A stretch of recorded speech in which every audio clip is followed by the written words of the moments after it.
આજના મુખ્ય અને અગત્યના સમાચાર વિશે ફટાફટ જાણી લઈએ તે પહેલાં જો તમે અમારી ચેનલમાં નવા હોય અને સબસ્ક્રાઇબ ના કરી હોય તો સબસ્ક્રાઇબ કરી લેજો। આપણે ગુજરાતમાં ટીટોડીના ઈંડા જોઈને વરસાદની અનુમાન લગાવવામાં આવી રહ્યું છે।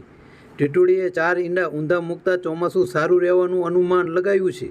ટીટોડીએ ઊંચાઈ પર ઈંડા મૂકે તો વરસાદનું પ્રમાણ વ્યાપક અને વહેલા મૂકે તો ચોમાસું વહેલા આવશે। ટીટોડીએ મહીસાગરના લુણાવાડા તાલુકાના દલુડિયા ગામમાં ઈંડા મૂક્યા છે। ટીટોડીએ ઊંધા ઈંડા મૂક્યા છે, જેથી એવું અનુમાન લગાડવામાં આવી રહ્યું છે કે આ વર્ષે ચોમાસાનું વરસાદનું પ્રમાણ વધારે રહેશે અને થોડીક ઊંચાઈ ઉપર ઈંડા મૂક્યા છે, તેથી વરસાદ પણ સારો થશે તેવું નિષ્ણાતો દ્વારા જણાવવામાં આવ્યું છે। આપણા ગુજરાતમાં મોટાભાગના ટીટોડીના ઈંડા જોઈને વરસાદનું અનુમાન લગાવી દે છે ગઢિયા, પરંતુ હાલમાં ટીટોડીએ ઈંડા મૂક્યા છે અને તે ખૂબ જ ચર્ચામાં છે। તો ગુજરાતમાં વરસાદ કેવો રહેશે તેના વિશે પણ તમે એક કોમેન્ટ કરી શકો છો।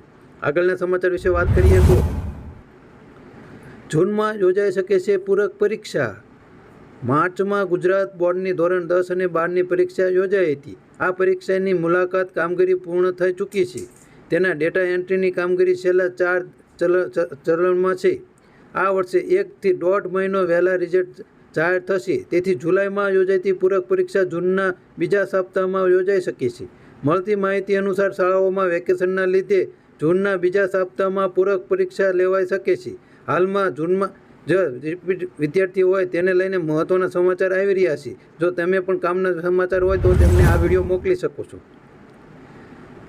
સોનું નવું ઐતિહાસિકની સપાટીને પાર વટાઈ ગયું છે। સોનું 75,000ને પાર પહોંચી ગયું છે। વાત કરીએ તો 10 ગ્રામ સોનાનો ભાવ 75,200 રૂપિયા થયો છે। એમએસસી એક્શન પર સોનાના ભાવે રોકેટ ગતિએ પકડી છે। હાલમાં સોનાની કિંમતમાં ખૂબ જ વધારો થાય તેવા એંધાણ આવી રહ્યા છે। આગળના સમાચાર વિશે વાત કરીએ તો કેરીના ઉત્પાદનમાં સતત ઘટાડો। આ વર્ષે ગુજરાતમાં કેસર કેરીના ઉત્પાદનમાં 50% સુધીનો ઘટાડો થવાની શક્યતા છે। કૃષિ નિષ્ણાતોના મતે આંબા પર મોર બેસવાના સમયે વાતાવરણ યોગ્ય ન મળતા ખૂબ જ ઓછા ફળ બન્યા છે। છેલ્લા કેટલા વર્ષોના આંકડા જોઈએ તો ઉત્પાદનમાં ઘટાડો નોંધાઈ રહ્યો છે। 2020માં રાજ્યમાં કેરીનું ઉત્પાદન 12 લાખ ટન હતું, જે 2023માં 9.60 લાખ ટન થયું છે। દક્ષિણ ગુજરાતમાં 7.48 લાખ ટનનું કેરીનું ઉત્પાદન થશે તેવું અનુમાન છે। હસમુખ પટેલે કર્યું કામનું ટ્વીટ। પોલીસ ભરતી બોર્ડના અધ્યક્ષ હસમુખ પટેલ ટ્વીટ કરીને જણાવ્યું છે કે પીએસઆઈ તથા લોકરક્ષક પરીક્ષામાં અત્યાર સુધીના 3,05,000 સુધીના ફોર્મ અરજી કન્ફર્મ થઈ ચૂકી છે। છૂટછવાયા વયમર્યાદા પાછળથી પૂરી કરનાર ઉમેદવારોને ઓગસ્ટ પણ ફરી અરજી કરી શકશે। તેમણે લખ્યું છે કે શનિ રવિની રજાઓમાં ભીડ ઓછી રહે છે, તેથી ફોર્મ ભરવું સરળ પડશે। ઝડપથી ફોર્મ ભરી તૈયારી શરૂ કરવા માટે તેમણે અપીલ કરી છે। હાલમાં ગુજરાતમાં 12,000 જેવી ભરતી આવી રહી છે, તેને લઈને મહત્વનું ટ્વીટ આવ્યું છે। અને આગળના અને મહત્વના સમાચાર વિશે વાત કરીએ તે પહેલાં તમે અમારી ચેનલને સબસ્ક્રાઇબ કરી લેજો। તમારા શહેરમાં ક્યારે થશે કમોસમી વરસાદ, જાણી લો તમે પણ। ગુજરાતના વાતાવરણમાં પલટો, સાયકોલોજી સર્ક્યુલેશન રચાયું છે। આવતીકાલે વલસાડ, નવસારી, સુરત, ભરૂચ, ગીર સોમનાથ અને દાદરા નગર હવેલીમાં હળવા વરસાદની આગાહી કરવામાં આવી છે। ભાવનગરમાં પણ થશે હળવો વરસાદ। આગામી 2 દિવસ તાપમાનનો પારો ગગડશે। મહત્વના સમાચાર આવી રહ્યા છે। ભર ઉનાળે વરસાદની આગાહી। રાજ્યમાં કમોસમી વરસાદની હવામાન વિભાગ દ્વારા આગાહી કરવામાં આવી છે, જેમાં સૌરાષ્ટ્ર કચ્છમાં સાયકોલોજી સર્ક્યુલેશનની સક્રિય થયું છે। ત્યારે વલસાડ, નવસારી, સુરત, ભરૂચમાં આજે વરસાદ પડી શકે છે, તેમજ આણંદમાં, છોટાઉદેપુર, વડોદરા અને અમરેલીમાં પણ વરસાદની સંભાવના છે। જ્યારે દાદરાનગર હવેલી અને દીવ અને ભાવનગરમાં પણ વરસાદની આગાહી કરવામાં આવી છે। જ્યારે આવતીકાલે વલસાડ, નવસારી અને ભાવનગર અને ગીર સોમનાથમાં વરસાદની શક્યતા છે। હાલમાં હવામાન વિભાગ દ્વારા વરસાદની આગાહી કરવામાં આવી છે। આગળના અને મહત્વના સમાચાર વિશે વાત કરીએ તો આજે ફરી સોનાના ભાવમાં વધારો। આજે ફરી સોનાના ભાવમાં વધારો થયો છે। 24 કેરેટ સોનાના ભાવ 75,000ને પાર પહોંચ્યા છે। અમદાવાદમાં સોનાના ભાવ 75,200એ પહોંચ્યો છે, જ્યારે અમદાવાદમાં ચાંદીના ભાવ 85,200એ પહોંચ્યા છે। ઉલ્લેખનીય છે કે ગઈકાલે પણ સોનાના ભાવમાં વધારો થયો હતો। હજુ પણ સોનાના ભાવમાં વધવાની શક્યતાઓ છે, નિષ્ણાતો દ્વારા જણાવવામાં આવ્યું છે। કેરીનો ભાવ સાંભળી આંખો પહોળી થઈ જશે તમારી પણ। ઉનાળાની સિઝન શરૂઆત થતાં જ માર્કેટમાં ફળના રાજા કેરીનું આગમન થઈ ગયું હતું। દર વર્ષે કેરીના પાક અને ઉત્પાદન અનુમાન તેના ભાવ નક્કી થતા હોય છે. આ વર્ષે રત્નાગીરી હાફૂસ કેરી અમદાવાદના માર્કેટમાં પ્રવેશી ચૂકી છે.